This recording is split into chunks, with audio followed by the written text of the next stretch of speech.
Thank you very much. It is a great honor for me to be here at this wonderful symposium with all of these wonderful scientists. It's truly a career highlight and an honor. The title of my talk is The Primary Function of Consciousness in the Brain. For this presentation, when speaking about consciousness, I am speaking about the most basic form of consciousness.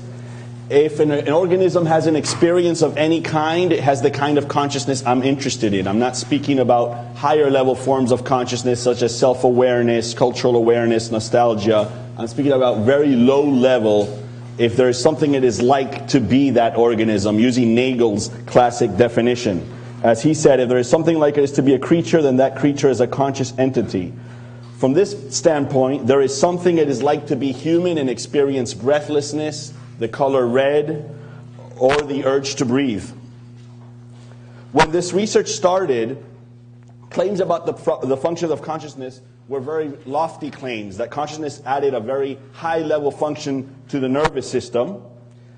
Ideas that consciousness was primarily for language, for mental time travel, for semantic representation, for the meaningful interpretation of situations, for theory of mind, for the formation of the self, for social development. In fact, at that time, people were proposing that if one is raised alone on an island and does not interact with other humans, that person may not develop consciousness. So when this research started, the theories about the function of consciousness were very high level.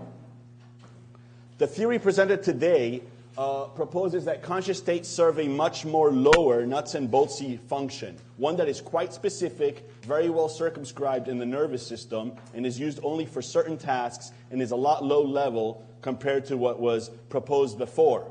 Actually, one question for all of us at this wonderful institute is, what is the most basic function in the nervous system that requires conscious states or consciousness? And that is the approach I'm going to be presenting today.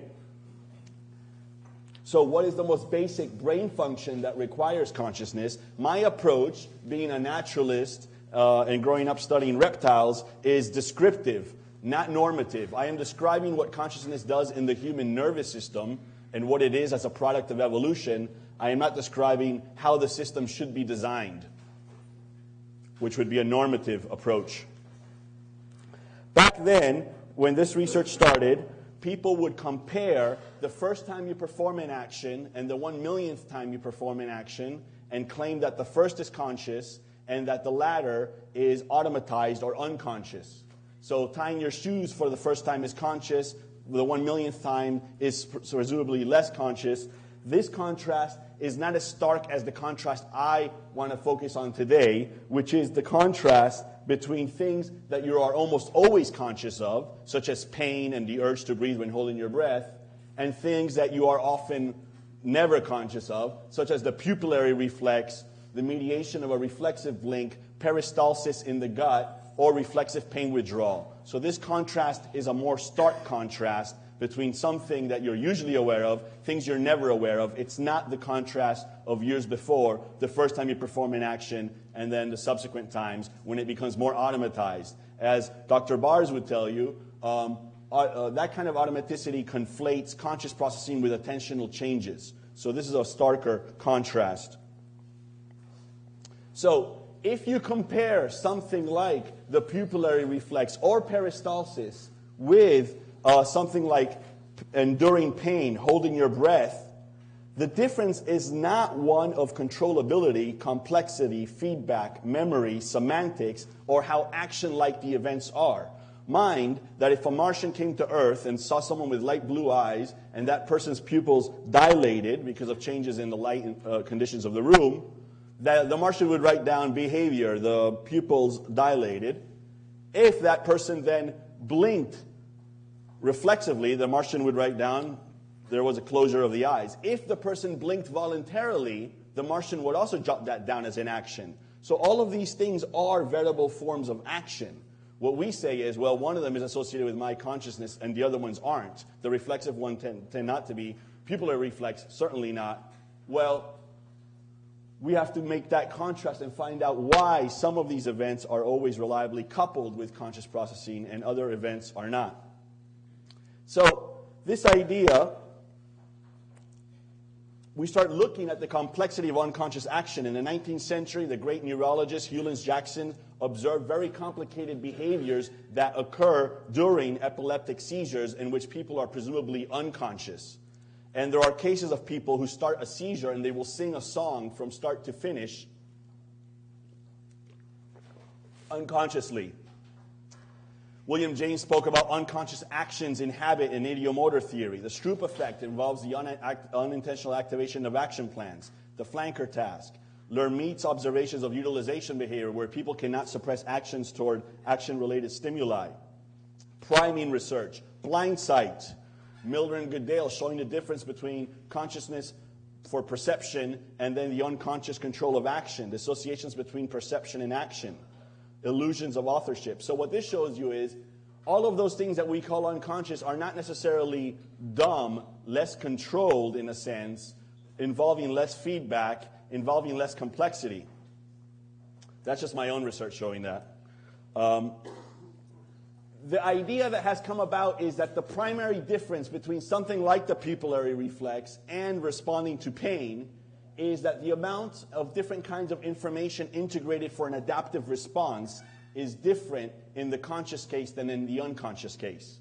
So if I'm carrying a hot dish of food, but it's expensive china, I may not drop the food. If I'm holding my breath but underwater, although I have the urge to inhale, which is a very strong urge, I don't. So there's a kind of modulation from different kinds of information that are integrated to yield to adaptive action. One does not get such kinds of overarching integrations for the unconscious actions.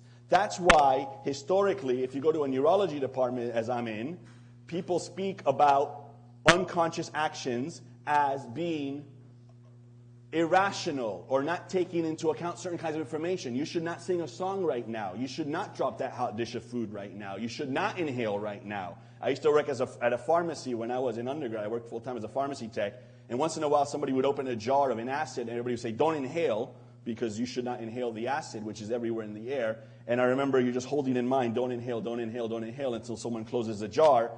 I am integrating information that leads to adaptive action. For reflexive behaviors, you don't have this level of integration. So you would reflexively withdraw your hand from a hot stove. You reflexively inhale. Actually, it's not that you need consciousness for action. Because in many cases, the moment you become unconscious, as when underwater, that's when you do perform an action and you inhale reflexively. So when, God forbid, someone perishes while underwater, they actually die not from hypoxia, they die from drinking the water.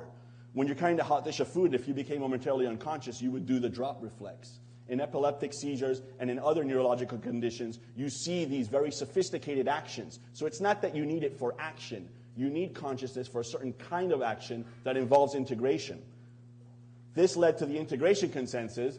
Professor Bars was the main proponent of this approach, and today there's a consensus that conscious processing affords a certain kind of integration in some kind of workspace that unconscious processing cannot afford.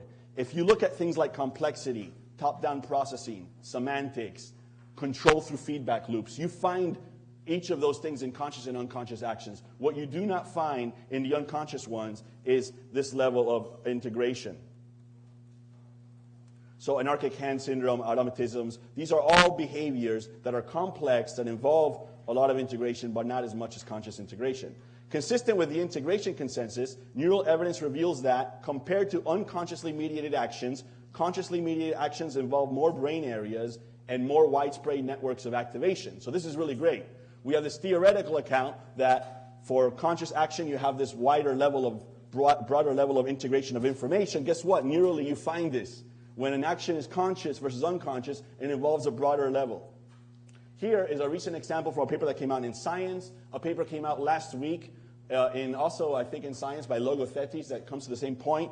And here they're saying that when people are unconscious because they're in a vegetative state and then they become conscious, once they're conscious, you have this widespread network of activation. Here they have a very specific hypothesis that that network of activation requires frontal cortex.